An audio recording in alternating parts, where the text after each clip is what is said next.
y en el que obtuvo la sustanciosa victoria por 3-0 que los alicantinos del Bigastro fueron incapaces de remontar. Ambiente tenso en el Molino, que adquirió sus máximos caracteres en el minuto 42 del segundo periodo, cuando, como consecuencia de una fuerte entrada del defensa del Alcira, Pedraza, se produjo una invasión del campo, lo que obligó al colegiado andaluz Hidalgo Aguilar a dar por finalizado el partido.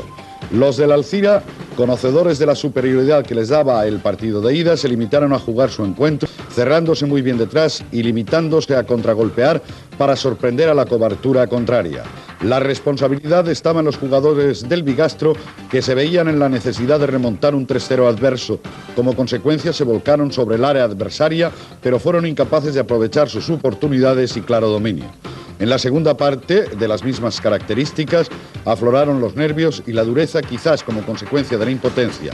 Dos jugadores, uno por bando, vieron la cartulina roja directa, Paquito y Sancho, y más tarde se produjo la invasión del terreno de juego que hemos comentado.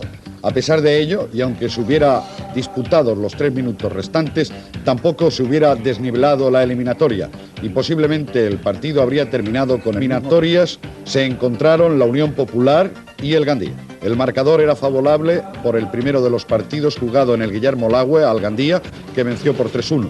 Solo tenía que mantener la diferencia y salir con esta intención en campo contrario. Así pues, Quique Hernández preparó al Gandía bien, montó un sistema eminentemente defensivo, dejando en punta tan solo a un hombre, el extremo Franco. Las características del encuentro fueron de infructuoso dominio del Langreo y buena defensa de la renta conseguida en el partido de ida por el Gandía. Basauri, con sus intervenciones afortunadas, evitó que las oportunidades del Langreo se transformaran en goles. El gol local como consecuencia de la transformación de un penalti. Eldense 1, Ponferradina 0. El otro representante de la comunidad, el eldense, jugaba en casa contra la Ponferradina. Los del eldense tenían tan solo que remontar un resultado de 1-0 en contra. El eldense se afanó por sentenciar la eliminatoria y en este caso fue el equipo dominador, materialmente volcado sobre el portal de su adversario. Como consecuencia vendría su gol. El 1-0 igualaba las cosas y dejaba el camino abierto a la esperanza.